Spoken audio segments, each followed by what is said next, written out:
We cannot incarcerate our way out of violence. We've already tried that, and we've ended up with the largest prison population in the world without solving the problems of crime and violence. The addiction on jails and incarceration in this country, we have moved past that. It is racist, it is immoral, it is unholy, and it is not the way to drive violence down.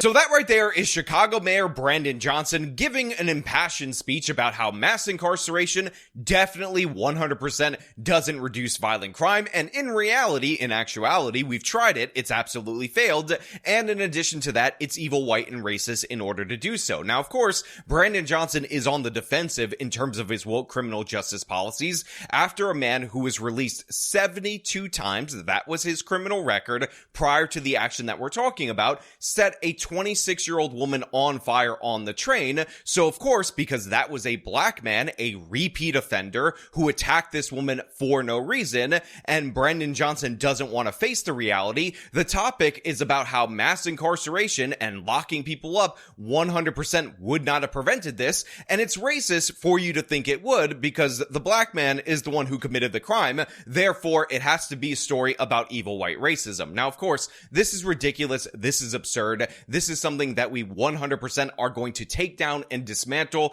throughout the course of this video. But before we do, I want to thank everybody who supports this channel via actualjusticewarrior.com/join. Give me the money.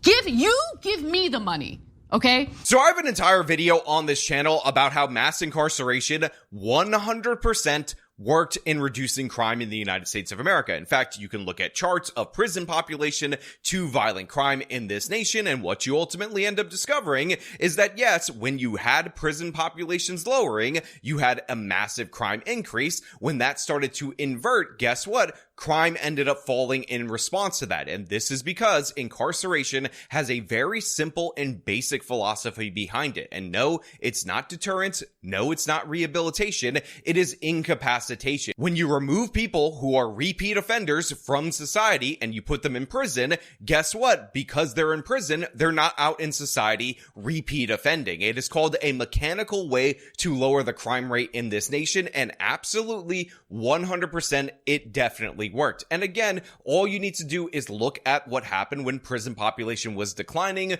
when we embraced the medicalization of criminality and how it wasn't really the fault of the criminal, it must have been the fault of society, because that led to the greatest crime increase in the history of the country. The Great Society welfare programs that were meant to address the root causes of crime led to the greatest crime increase, the greatest crime wave that was decades long in the history of the country, and it wasn't changed until the mid-90s when the tough on crime movement really gained steam. Again, these are objective facts. These are realities. This is something that you cannot ignore. You cannot deny. And this is why every single argument the left has against incarcerating repeat offenders is always something that is not what we're talking about. Like they'll say, oh, well, recidivism is high in the United States of America. Therefore, the people that you're sending to prison aren't getting rehabilitated. Therefore, it didn't work. Well, again, it's about incapacitation, not recidivism. Then they'll talk about how deterrence isn't really effective. People don't see and fear the consequences that other people face. Therefore, you're not deterring crime, so I guess it didn't work. And again, I will respond to that. It's not about deterrence. That would be a secondary benefit. It's about incapacitation. Always has been, always will be. Or like my favorite statistical trick, when people on the left will tell you, well, after around the 2000s, an increase in prison population resulted in less gains in terms of crime reduction in the outside. Therefore, all of the time period when the prison population was increased prior to that, and it was effective, is meaningless because it stopped being effective after a certain point. Now, of course, this is the concept of marginal utility. Just because something's good and something works doesn't mean if you keep adding onto it that it's going to work at the same rate forever. And by the way, you understand this intuitively. Let me give you an example so you can understand it a little bit better. If I told you a gallon of water can save somebody's life, that is a true statement. We all understand that if you don't have access to fresh drinking water, if you don't have access to fresh water at all whatsoever, and you are given a gallon of water, you will be able to drink, you will be able to survive. And yes, water is something that we need in order to survive. However, in modern Western countries where we have free access to drinking water, so much so that we bathe in it, so much so that we do our laundry. Some of us have pools in this country.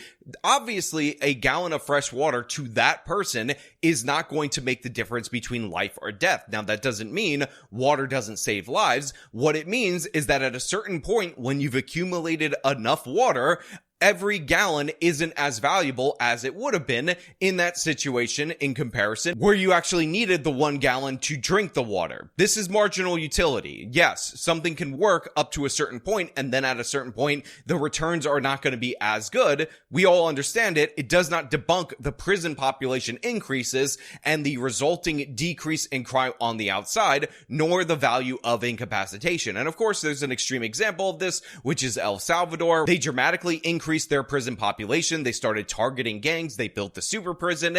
And of course, El Salvador went from a place that 10 years ago was the most dangerous place on planet Earth, where 1 in every 10,000 El Salvadorians were murdered in a single year, to the safest place in the Western Hemisphere because they locked up their gangs, their repeat offenders, because guess what? Mass incarceration obviously does in fact work. Now, that's not to say that there's no trade-offs, that there's no cost or any of that, but the thing is, those are rational counterpoints to whether or not this is the best strategy, but the left does not argue on a rational basis. They make the case that it's racist. Again, white girl gets burned by a guy who was released 72 times. He was released recently over the objections of the prosecutor because the judge said, I want to give him an ankle monitor because he's an innocent Beba Angel Aladdin, definitely on the cusp of reforming tomorrow, and he set a woman on fire, laughed about it when he was arrested, basically ruined this poor girl's life, and we're supposed to pretend that locking him up after 50 arrests wouldn't have spared all those additional victims. This is an absolute failure of our criminal justice as well as our mental health institutions. Speaking one day after federal authorities charged Lawrence Reed with a terroristic attack on mass transit, Mayor Brandon Johnson said they are eyeing changes to address housing and mental health. Brandon Johnson is genuinely one of the worst people in American politics. Just a day after charges were dropped on this man who was released 72 times, again recently over the objection of the Cook County Prosecutor's Office because a judge decided that he needed another chance and ankle monitoring was no big deal at all whatsoever, Brandon Johnson is talking about how we need more money from the state government in order to fund mental health and homeless services. Make no mistake about it, this suspect was already diverted multiple times to mental health care. He was already given multiple different chances. And by the way, crime is actually trending down in certain categories in the city of Chicago, and that is due in large part that we've had a transition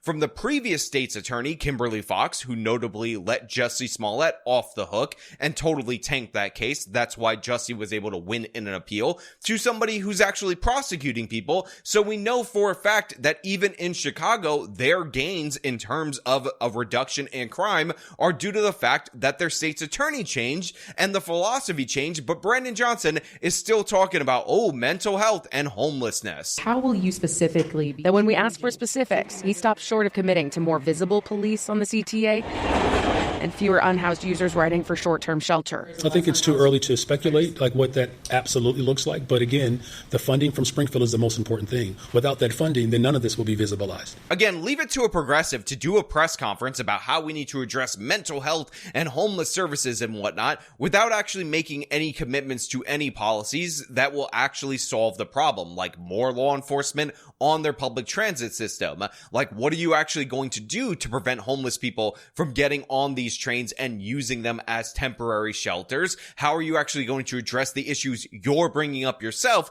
Brandon Johnson has no answer specifically to any of that. Instead, he wants to complain about money because what Brandon Johnson is actually looking to do is fill his budget deficit. And I would just point out for those of you out there in the audience that Brandon Johnson is lying to residents of the city of Chicago right now in this moment, claiming that he needs all these additional taxes in order to pay for public safety. However, when pressed by the local news during an interview, we found out that Brandon Johnson is trying to classify youth employment programs as public safety instead of law enforcement. So the guy is going to reduce spending on police, that's in his budget, in order to redirect it to his core constituents in order to try to win black people back over in the city of Chicago. I can't live in hypothetical. What I can say is that we're talking about a community safety fund that will strictly go to ensuring that the mental health and well-being of our police officers is secure. Well, the majority of that is going for the summer youth jobs,